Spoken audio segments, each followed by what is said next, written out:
Hello, everyone. Welcome to the Deaths to the Review show. I'm back. It's been a few weeks. Bailey and Tim tagged in, and then obviously we didn't have a week speak this week because Corona killed all of the events. But out of this week, we did get Zachary Boudrot's Disaster, which is what we're going to be talking about today. And I could not be more excited. I was really trying to get the ball rolling on this whole network, specifically so that we had the review show going in time to be able to talk about this record, because I was really excited about it. I like Zach a whole lot. I think what he does is really cool. So let's get into it. Again, it's Zachary Boudrot. The title of the album is Disaster. It's got 11 tracks. The initial recording of the vocals and acoustic were done by Justin Calicay and James Bauman at DLM Recording Studios in Highland Park, New Jersey. And acoustics and vocals for one of the tracks, along with all of the layering and mixing, was done at 37 Foot Studios in Rockland, Massachusetts by Zach Bloomstein. We know I like them. I work with them. I love them. I don't think they put a bad product out. It's fucking awesome. Zach Bloomstein is just a wizard with finding what layers a song needs and just really making everything pop and sit really well. So this is no exception. We have some features. Jess Hall from Old Soul is featured on Confidence Can Kill and Nice to Meet You. Dylan Bailey of Daisy Bones is featured on Sorry and Nice to Meet You. Andrew Ring is on drums for Ringing. And Chris Hinault is doing the drumming for Everything Else. I believe that he's doing the bells as well. And then mastering was done by Felix Davis. You want to talk about a powerhouse of a team behind this. Whew. So before we get into my more specific thoughts, overview about this album and Zach in general. I've been fortunate enough to see Zach solo. I've listened to all his old stuff and previously released things under his solo project, and see him full band with the Zach Boudrot songs. And he has this ability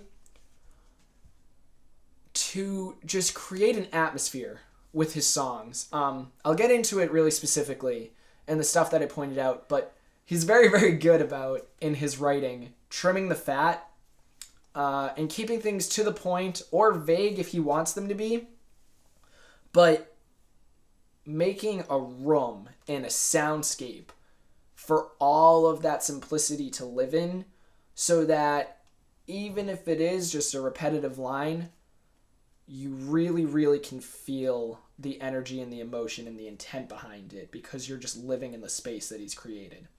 That's not an easy feat. It's incredibly impressive to strip things down like that and still have something impact you and feel massive. Even though at the end of the day, it's ultimately a bunch of acoustic tracks. These have drums and such on it, but if you see him live, you still get that same effect from him solo, and I think that is just amazing. Very inspiring. If you haven't seen Zach live, highly recommend it. Let's get into my specifics. I want to talk about Fake Candy for a minute. The groove and the instrumentation in that song are a little bit outside of Zach's normal box, and I love it. Very interesting, very vibey, I really like the guitar in this one. This song has a good example of what I think can sometimes be the essence of Zach, in that his lyrics are very to the point, straightforward, burned down. And sometimes the instrumentation is too. And you can fall into the trap of thinking that it's simple because it has to be. I am of the mindset that Zach does not do anything without intent. Every single note, every single word, every single line, every single little sound on this record has been precision designed. And he'll flex when he feels like it. There's a line in Fake Candy that says, not skinny too, but I'm cute when I need to be. Do I need to be? I think this is indicative of, to me at least, it's very indicative of Zach says what he feels like he needs to and isn't worried about making things flowery or anything like that. He's just presenting what he feels is important. And Zach lives in this ether of just atmospheric, beautiful music. And sometimes it's that very dry, straight to the point thing. And sometimes it's really, really fun. I cannot watch Zach without smiling. I cannot listen to Zach without smiling. It's awesome. I am also incredibly impressed with the subject matter of some of the things that he decides to write about. Specifically, duck and cover, parentheses, hangnail, about it being kind of a learned behavior of abuse and just seeing a parent beat on whoever it may be, brother, sister, whatever, and the kid picking up on that and it just kind of being a vicious cycle. Not a ton of people writing that way.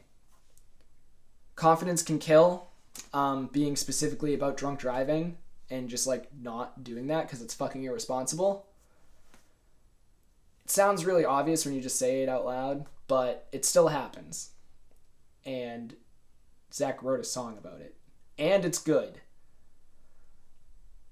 There's a killer line in it too. I wish I wrote it down before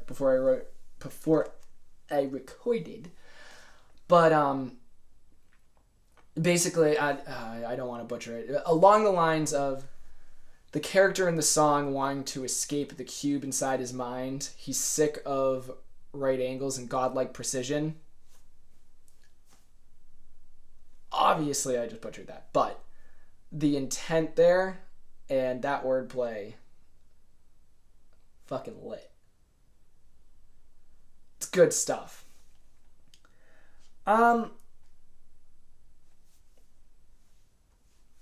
all of this, backing it up a little bit, the layering on this is nothing short of stellar. All of the organs and the ebow and everything like that, everything just fills in so nice. And there's not too much of anything. There's just enough. And everything feels like it's supposed to be there, and there's intent behind it, and it is just a tight, digestible package. This music is made in a way that, to me, is very, very relaxing.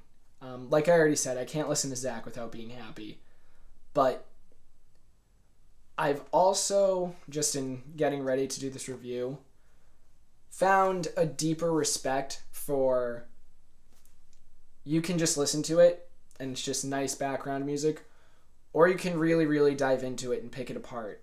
And for something to be that layered, there's a lot of love and passion that needs to go into each song and into the production. So a lot of respect to Zach for putting out music like that. A lot of respect to other Zach for killing it with the layers and the production as per usual. This is a really, really solid release. I would be remiss to not mention the harmonies vocally throughout this entire record. All of them lift the vocals in the lyrics in all the right places. and they duck out in all the right places. This whole thing's watertight. It's really, really, you can tell it was poured over. And it's just really good. Which is, this album coming out the way it has, production-wise, writing-wise, lyrically, all of it, from top to bottom, is a mirror to Zach's dedication and grind. The amount of bills that I see that guy play, and the amount of just putting himself out there, promoting him, trying to get out there, and just doing the goddamn work and the hustle, and being a kind and open and super genuine soul the whole time.